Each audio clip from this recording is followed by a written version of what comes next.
Shalom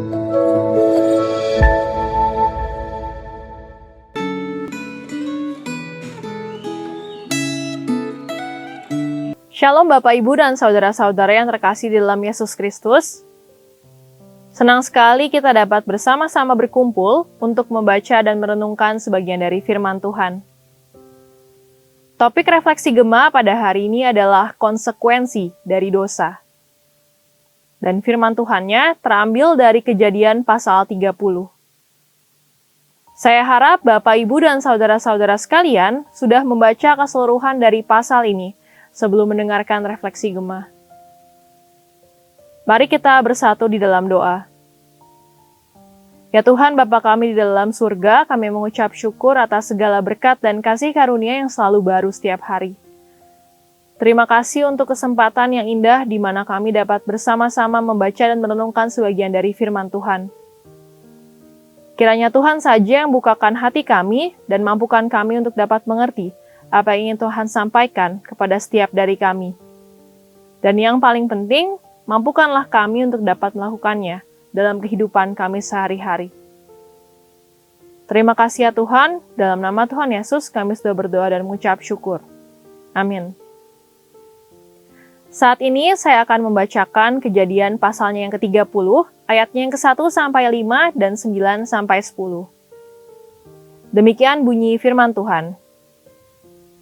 Ketika dilihat Rahel bahwa ia tidak melahirkan anak bagi Yakub, cemburulah ia kepada kakaknya itu. Lalu berkata kepada Yakub, "Berikanlah kepadaku anak, kalau tidak, aku akan mati."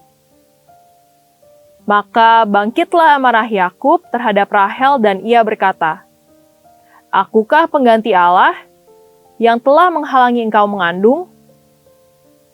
Kata Rahel, "Ini Bilha, budakku perempuan.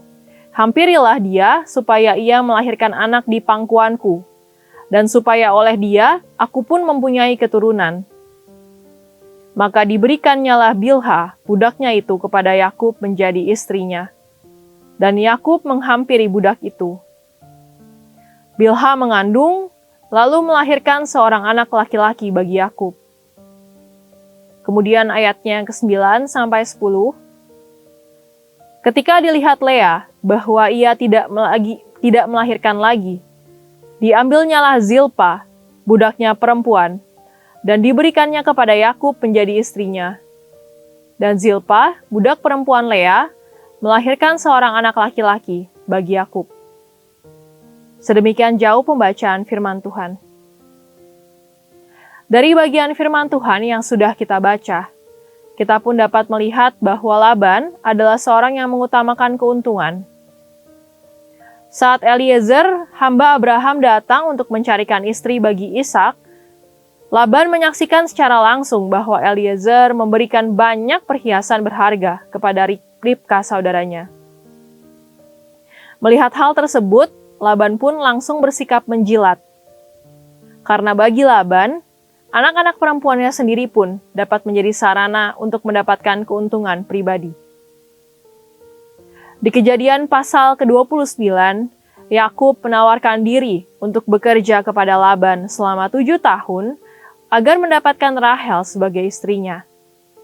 Dan Laban pun dengan senang hati menerima tawaran tersebut. Akan tetapi setelah waktu 7 tahun tersebut berakhir, bukannya mendapatkan Rahel sebagai istrinya, Laban justru menawarkan Lea, kakak dari Rahel, sebagai istri Yakub. Laban beralasan bahwa adiknya, yaitu Rahel, belum boleh menikah jika kakaknya belum menikah. Aturan ini tidak pernah disebutkan oleh Laban sebelumnya.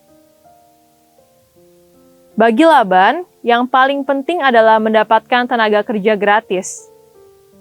Laban rela memberikan kedua anak gadisnya, yaitu Lea dan Rahel, untuk menjadi istri Yakub, jika Yakub mau bekerja selama 7 tahun lagi. Ini adalah sebuah dosa yang terencana. Laban telah merencanakannya sejak semula. Dan sayangnya, justru dosa yang terencana oleh Laban ini, konsekuensinya akan ditanggung oleh kedua putrinya. Setelah menikah, Walaupun Lea dan Rahel adalah kakak beradik, mereka pun tetap berusaha untuk bersaing mendapatkan perhatian Yakub. Saat Lea sudah melahirkan 4 anak laki-laki bagi Yakub, di sisi lain Rahel belum pernah hamil. Akhirnya Rahel pun memikirkan cara bagaimana untuk mendapatkan keturunan dari Yakub. Jika ia tidak dapat mengandung dari dirinya sendiri, maka ia pun akan memberikan Bilha, budak perempuannya, untuk menjadi gundik bagi Yakub, agar ia dapat mendapatkan keturunan dari Yakub. Bilha pun kemudian menjadi gundik Yakub dan kemudian mengandung. Di sisi lain, Lea pun menyadari bahwa setelah memiliki 4 orang anak laki-laki, dirinya sudah tidak bisa mengandung lagi. Lea pun memberikan Zilpa, budaknya perempuan, untuk menjadi gundik Yakub. Dan Zilpa pun kemudian mengandung. Demikian terjadi persaingan dalam hal melahirkan anak, memiliki keturunan dari Yakub di antara Rahel dan Lea. Kehadiran anak yang seharusnya menjadi sebuah sumber sukacita, kini menjadi sumber konflik dalam rumah tangga tersebut. Saudara sekalian, seringkali permasalahan justru timbul karena ulah kita sendiri, karena motivasi yang kurang tepat. Namun biasanya, justru saat berbagai permasalahan tersebut timbul, kita bertanya-tanya kepada Tuhan, "Mengapa Tuhan? Mengapa Engkau membiarkan hal tersebut terjadi kepada saya? Mengapa Engkau membiarkan berbagai cobaan bertubi-tubi tersebut untuk menimpa saya dan keluarga saya?" Tapi saat ini, mari kita refleksikan kembali. Mari kita evaluasi semua rencana dan keputusan yang sudah kita buat. Apakah motif di balik semua rencana kita? Apakah hal yang ingin kita capai? Apakah hal yang ingin kita dapatkan saat memilih keputusan tersebut? Apakah untuk keuntungan diri sendiri? Apakah kita ingin merendahkan orang lain? Apakah kita berusaha untuk menghalalkan segala cara demi meningkatkan keuntungan, demi meningkatkan pride kita sendiri? Melalui firman Tuhan pada hari ini, Tuhan sekali lagi berusaha untuk mengingatkan kita mengenai pentingnya motivasi yang benar dalam melakukan kegiatan sehari-hari. Motivasi seperti apakah yang dianggap benar di mata Tuhan? Motivasi yang benar adalah di saat Anda bertujuan untuk memuliakan Tuhan melalui perkataan, pikiran, dan perbuatan Anda. Motivasi yang benar adalah di saat Allah ditinggikan dan diagungkan melalui tindakan Anda dan bukan Anda sendiri. Motivasi yang benar adalah di saat kehidupan Anda seluruhnya berpusat kepada Allah, bukan kepada diri Anda sendiri. Marilah kita minta bantuan Tuhan untuk menyucikan hati dan pikiran kita. Marilah kita senantiasa berusaha untuk membuat rencana dan keputusan yang berkenan kepada Tuhan. Jangan melakukan dosa, apalagi dosa yang terencana, yang pada akhirnya akan membawa konsekuensi bagi kita, keluarga kita, ataupun keturunan-keturunan kita. Mari kita bersatu di dalam doa. Ya Tuhan, Bapa kami di dalam sorga, kami mengucap syukur untuk firman Tuhan yang sudah kami baca pada hari ini.